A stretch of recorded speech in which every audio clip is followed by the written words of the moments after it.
Sénégal, bonjour. Et qui disait qu'en face de Macky Sall, c'est champ de maïs. En tout cas, la tribune renseigne à sa une que Ndeketeyo,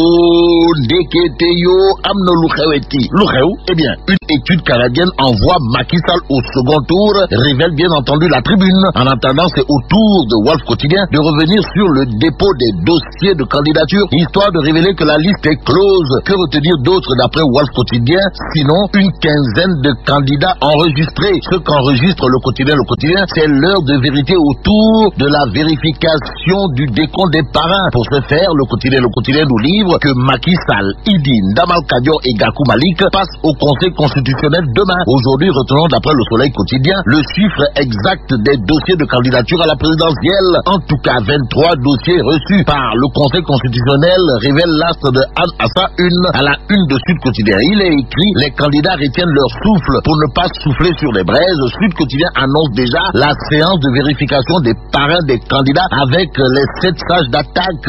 Les candidats à la candidature qui ne seront pas d'attaque ou encore qui ont finalement détalé comme des lapins, voire fui avec la queue entre les jambes, d'après Sud Quotidien, ont pour nom le juge Dem, Cheikh Alassane Sen et Nafissatou Wad. Par ailleurs, dans Vox Populi, c'est Rigal, comprenez Oumar Faye du mouvement Lerel Askadui, qui sort des Punkalimamu Kouroubaïfal, comprenez des Nganimamu Bolde. Contre qui? En tout cas, Vox Populi nous informe que selon Oumar Faye, alias Rigal de Dangou, Karim Issa Vad dit Lel Ouldundel et Oumar Sar Dagana sont les premiers alliés de Macky Sall. Boule déconné, Wallahi, répond Oumar Faye dans Vox Populi, avant de noter que le retour de Karim Vad annoncé ça et là, c'est du Nakembaï. Plus grave, Oumar Faye, toujours dans Vox Populi, d'indiquer non seulement il ne vient pas à moins de 2 mois de la présidentielle, mais Lel Ouldundel a eu le toupet d'envoyer un son, et rien qu'un son, au peuple sénégalais à la place d'une vidéo ou audio. Dakar Times semble rappeler à ceux qui semblent oublier que Karim Issa Vad,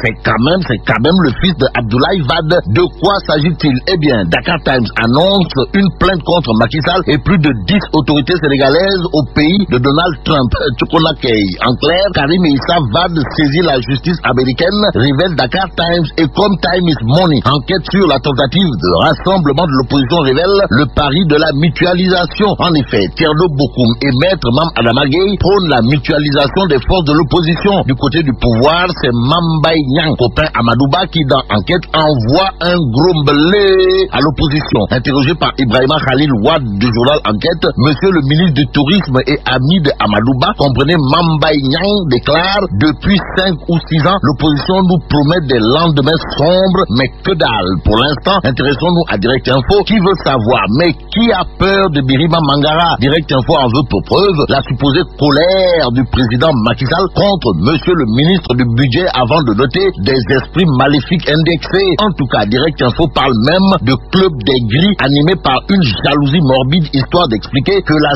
série de succès du mouvement de monsieur le ministre du budget dérange. Ce qui pourrait déranger est révélé par source A. Le journal annonce l'augmentation des taxes aéroportuaires à partir du 1er mars 2019, histoire de révéler crash entre Dakar et l'association des compagnies aériennes. Restons avec source A qui parle d'une fabrique de faux médicaments démantelée en Gambie et l'arrestation de plusieurs nationalités. Et pour la petite histoire, la fabrique de faux médicaments en question approvisionnait Dakar. D'après source A, les Échos titrent: outrage à un ministre du culte insulte Hassan Diouf nie et accuse à tout va. Ce qui va sans dire, d'après le journal Les Échos, c'est que le procureur requiert 5 ans ferme contre Hassan Diouf, aussi jugé hier pour association de malfaiteurs, diffamation, extorsion de fonds. Moïse Rampino déballe, Gaston Beng et Cheikh Gadiaga se lavent à grande eau, nous informe Les Échos. Passons à source A pour terminer. Le journal nous informe que Baba Tandian va recevoir des mains du président de la République Macky Sall